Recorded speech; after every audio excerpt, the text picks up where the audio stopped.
চোরের মনে police police. আজকে যে সমস্ত দুর্নীতিবাজরা দুর্নীতি করেছে, আজকে তারা ইঁদুরের গর্তের মধ্যে লুকিয়ে আছে। তারা মাথা ছাড়াতে যেন উঠতে না পারে, তারা যেন উঁচু গলায় কথা না বলতে পারে, সেই জন্য আমাদেরকে প্রতিবাদ করতে হবে, সজাগ থাকতে হবে, সংগ্রাম করতে হবে। আমরা যারা পার্বত্য এলাকায় বসবাস করি, আমাদের অবশ্যই খেয়াল রাখতে হবে আমরা সকলেই ভাই ভাই। পাহাড়ি বাঙালির মধ্যে কোনো ভেদাভেদ নাই, আমরা সকলেই ভাই ভাই। পাশাপাশি আমাদের এই আন্দোলন, আমাদের এই সংগ্রাম ওই সমস্ত সন্ত্রাসী দুর্নীতিবাজ যারা রয়েছে, যারা প্রতিটি সেক্টরে দুর্নীতি করে, যারা মানুষের মাঝে দ্বন্দ্ব সৃষ্টি করে, মানুষকে হয়রানি করে, বিভিন্ন ধরনের কালো টাকাকে সাদা করার পায়তারা করে, আমাদের সচেতন নাগরিক সমাজের সকলেরই আন্দোলন তাদের জন্য। আজকের এই জেলা পরিষদ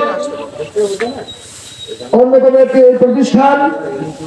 আজকে জেলা পরিষদের অন্তরে অন্তরে রগে রগে দুর্নীতি।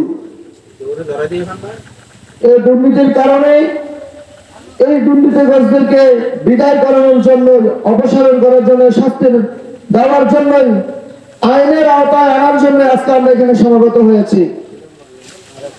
আজকে এখানে শুধু বাঙালিরা এসেছে এমনটা নয়, এখানে আমাদের পাহাড়ি ভাইরা এসেছে, মা বোনেরা এসেছে, ছাত্র সমাজ, যুব সমাজ প্রত্যেকে উপস্থিত হয়েছে, অনেক গুরুত্বপূর্ণ বক্তব্য দিয়েছেন এবং একাত্মতা প্রকাশ করেছেন। সম্মানিত উপস্থিতি, যেহেতু এই আন্দোলন আমাদের সবার, কোন একক ব্যক্তির নয়, এই আন্দোলন যেহেতু আমাদের সবার, সচেতন নাগরিক হিসেবে এই আন্দোলনকে সমর্থন জানানো প্রত্যেক নাগরিকেরই দায়িত্ব। কারণ আজকে আমরা যদি প্রতিবাদ করতে ভুলে যাই, আমরা যদি আমাদের সংগ্রামকে ভুলে যাই, আমরা যদি আমাদের প্রতিবাদের ভাষা হারিয়ে ফেলি, অতীতে যেইভাবে আমাদেরকে লুট করা হয়েছিল, সন্ত্রাসী কর্মকাণ্ড চালানো হয়েছিল, জায়গায় জায়গায় দুর্নীতি করা হয়েছিল, আজকে আমরা যদি আবার সেভাবে চুপ হয়ে যাই, প্রতিবাদ না করি, তাহলে সেই দিনগুলো আমরা আবার ফিরে দেখতে পাবো।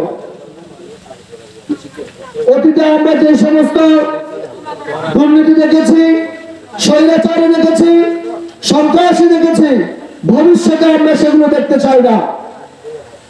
আমরা চাই আমাদের এই সম্প্রীতির বান্দরবান স্বজনপ্রীতিতে পরিণত না হোক। সম্প্রীতির বান্দরবান সম্প্রীতির বান্দরবানই থাকবে। আমরা সকলে মিলেমিশে এই বান্দরবানকে গড়ে তুলব। পাশাপাশি আজকে যে দুর্নীতি হচ্ছে, প্রবাদে আছে চোরের মনে পুলিশ পুলিশ। আজকে যে সমস্ত দুর্নীতিবাজরা দুর্নীতি করেছে, আজকে তারা ইঁদুরের গর্তের মধ্যে লুকিয়ে আছে। তারা মাথা ছাড়াতে যেন উঠতে না পারে, তারা যেন উঁচু গলায় কথা না বলতে পারে, সেই জন্য আমাদেরকে প্রতিবাদ করতে হবে, সজাগ থাকতে হবে, সংগ্রাম করতে হবে। যেহেতু এই সচেতন নাগরিক সবার, যেহেতু সবার, তাই সকলকেই একত্রতা প্রকাশ করে সকলকে উপস্থিত হতে হবে। সম্মানিত উপস্থিতি, আমাদের বান্দরবানের বীর, আমাদের নেতা আমাদের মাঝে ইতিমধ্যে উপস্থিত হয়েছেন। আমাদের নেতা আমাদেরকে গুরুত্বপূর্ণ দিক নির্দেশনা দেবেন।